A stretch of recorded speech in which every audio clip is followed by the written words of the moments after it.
Grab a cup of joe, buckle up, and let's embark on a journey of self-discovery, creativity, and entrepreneurship. Let's get rolling. Welcome back, everybody, to this series about designing your week. This is part 2. And today on the Rhythm of the Road podcast, we're talking about ways that you can help build more time for yourself through setting or creating boundaries. And I say setting versus creating is we can't set them until we've created them. You remember in last week's episode, in part 1 of this series, where we did our time assessment and you did 5 days, 7 days, 14 days, 10 days, whatever you decided to do in terms of how much time you're going to spend tracking your time. So you could learn some things about you. So you could learn some things about your schedule. Where are you spending time? How are you spending time? Is that time giving you energy or taking life and sucking energy away from you? Those are the two important things that you need to know as you're going into this part 2, where we're talking about creating boundaries. And I'm going to use the word boundaries, and not because it's kind of the cliche catchphrase in terms of like making these lines or these walls or whatever you want to call them, whatever actually makes you feel good about making sure that you stick to them, is this idea of boundaries. And when we're talking about boundaries, we're talking about something that you set for you, right? And what I want to focus in a little bit on in this part is talking about creating and building time for you through these boundaries. So what does that look like? What am I even talking about time for you? Like, you're like, Jeremy, like, I don't have time for most of the things I have to do, much less time for you. And I know we've talked about this in previous episodes where we've just talked about, like, if you don't have time for you, then how do you have any time or energy left to fill up anyone else? By setting these boundaries, it gives you an opportunity to give yourself back a little bit more time. And it also is going to give other people more time. And what do I mean about that? I gave this idea to some staff people of my management staff this week about this idea that, like, if we set our boundaries around a time that we are available. So in this example, I'm talking about if I have time, like, this is when I have office hours, and this is when you can come and talk to me about those things. And if it's outside of that time, then I'm probably scheduled and I'm doing something different. However, I am going to hold this time for you or for that group of staff members to come in and have that opportunity in that time. And like, their minds were just like confused and broken. And they're like, well, but what if we have to get this taken care of and that taken care of? I said, yes, that might be true. And I'm not saying like that's the only time they're going to come to you, but what you're going to do is you're going to create a system and you're going to create a culture around your time of when you are available. Because it's not just about like whether you're available or not. It's about, do you have the capacity during that time you're available to be present and intentional with that staff person? So think about that.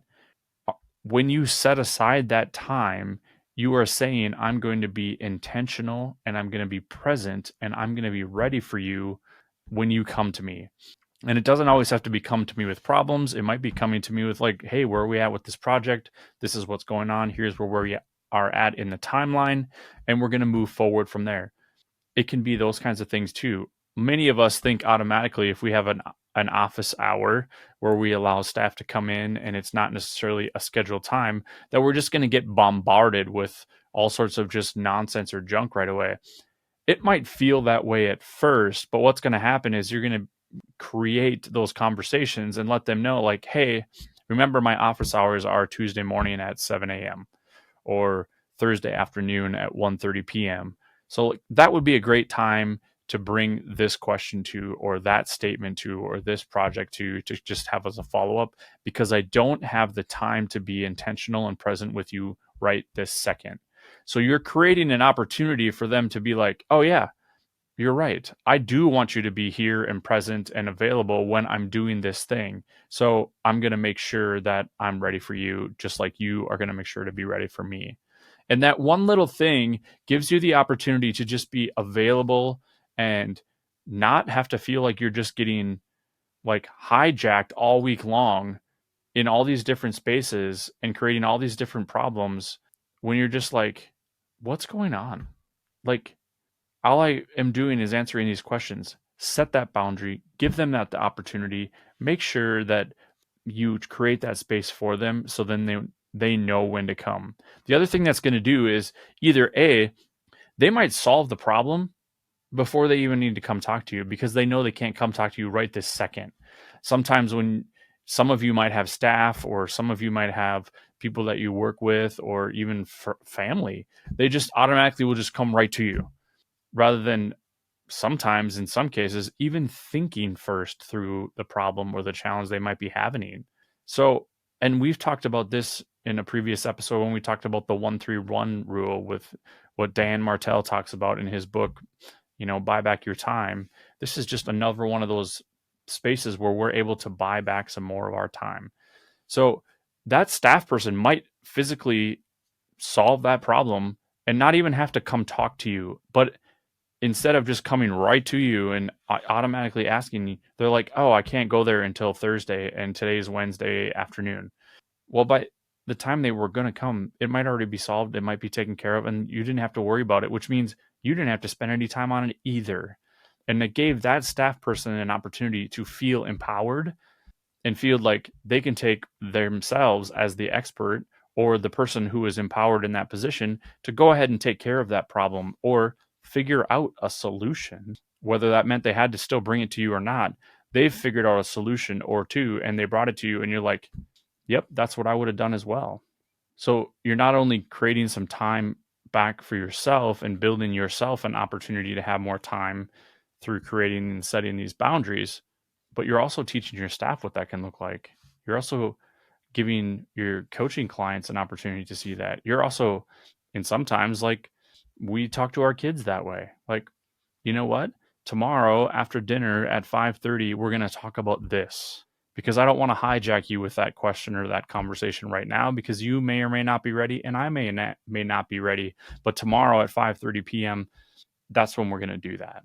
And it just sets this precursor expectation of when it's time, we're going to be ready. We're going to both be present. We're going to be intentional and we can dive in. We can have this conversation.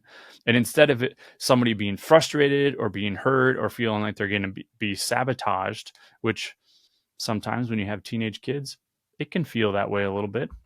But if you give them that, hey, tomorrow at, or this afternoon after, they can mentally prepare for that. And you can let them know like, hey, it's about this, or, it's not a big deal, but I just want to mention this to you, or can we have a conversation about this? But I don't have the time right now, but I want to get this out so that we both have it on our brain so that when we connect on this tomorrow, whatever that looks like, we can do that.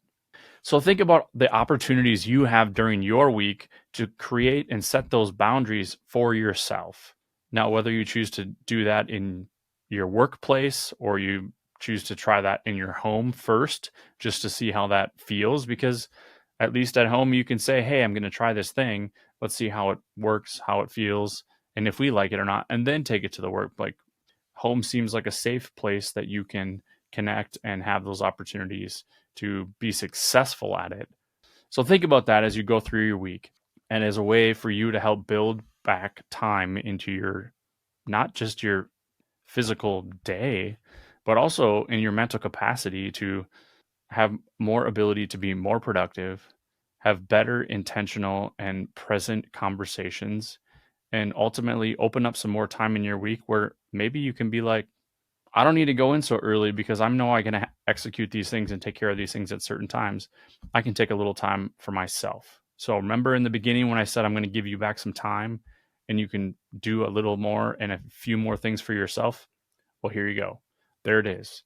And if you missed part of it, go back and take another listen. So thank you so much. I appreciate you. Thank you for continuing to show up. Yeah, there's probably going to be one more part to this series, but we're going to take a little break from the series next week as we're going to have another guest coming back on the Rhythm of the Road podcast. So make sure you go and check that out. Or if you're still waiting, it's coming very, very soon. I promise. Remember, Tuesday mornings, 5 a.m., it's going to hit. Whether you're watching it here on YouTube, thank you, or you're listening it on your favorite listening streaming platform, I also thank you please do me a favor, leave a review, rate it. That helps more folks like you find this podcast, have a little more insight, do a little something to change their life as they go down their road. And I'll see you on the next episode. Thanks for cruising with me on this episode of Rhythm of the Road. Remember, the journey itself is the destination. Until next time, keep the rhythm flowing, and we'll see you down the road.